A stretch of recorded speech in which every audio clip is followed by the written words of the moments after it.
Olá a você que me ouve. Espero que esteja bem. Somos alunos da Universidade Federal dos Vales do Jequitinhonha e Mucuri, na cidade de Diamantina, Minas Gerais, e integrantes do programa de residência pedagógica na disciplina de Geografia. Hoje, dando sequência ao PET do segundo bimestre, chegamos ao capítulo 4, que tem como tema a segregação urbana e socioespacial. Vamos estudar juntos? Para entender o tema segregação urbana e socioespacial, precisamos primeiro compreender como se dá o processo de urbanização.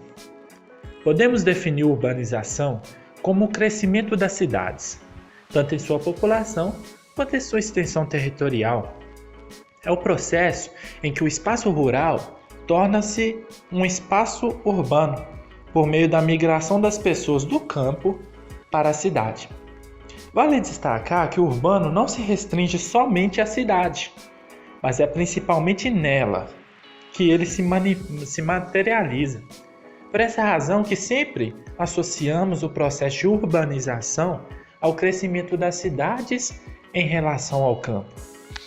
O aumento da população nas grandes cidades está associado a um processo que chamamos de êxodo rural, ou seja, ao fato de a população deixar a zona rural, o campo, para se dirigir aos centros urbanos.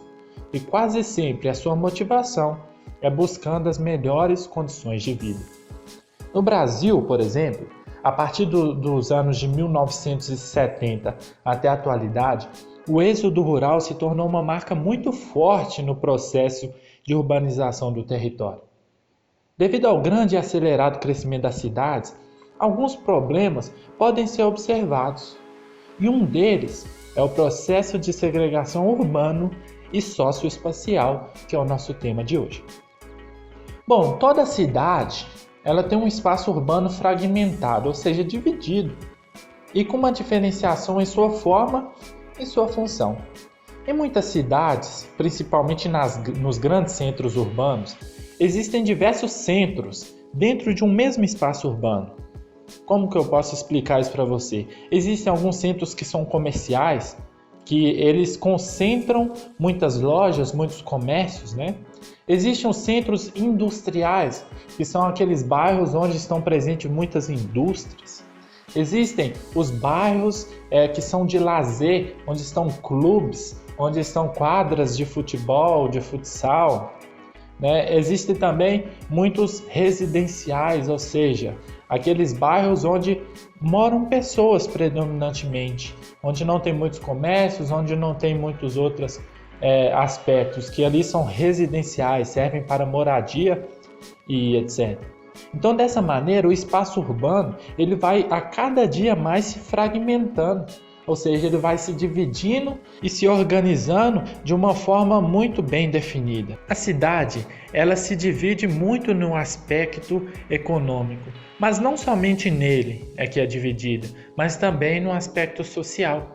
Na verdade, o social e o econômico eles estarão sempre juntos. E o poder público tem uma grande responsabilidade por essa fragmentação, ou seja, pela essa divisão e colocação de pessoas em determinados lugares.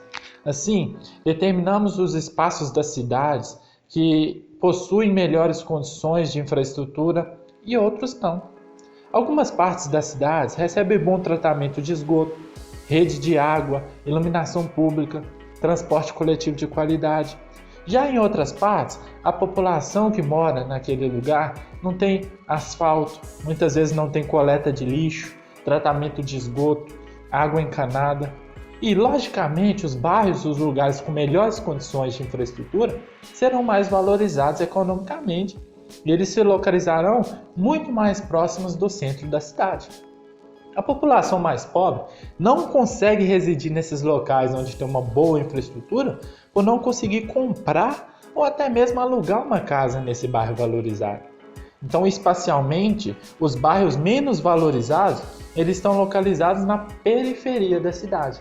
Eles estão localizados longe do centro, em lugares distantes dessa área central, onde se encontra a maior parte dos serviços e do comércio.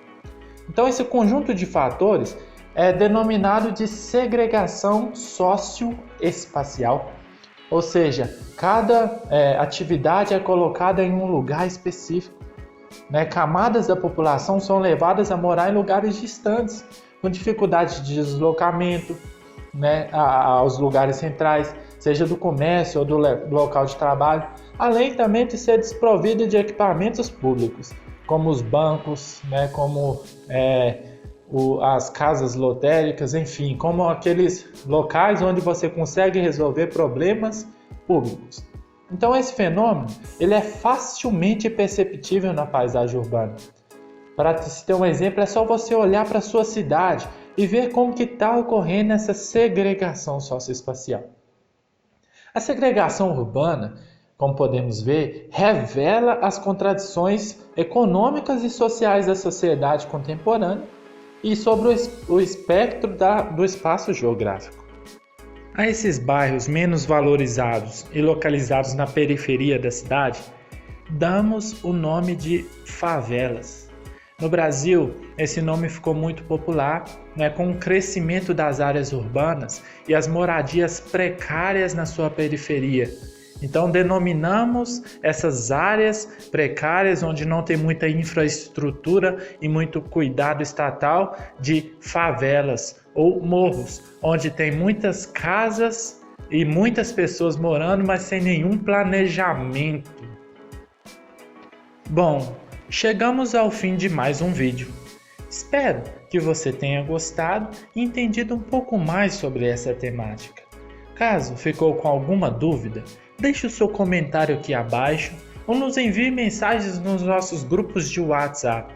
Estamos sempre à disposição para ajudar e retirar todas as dúvidas.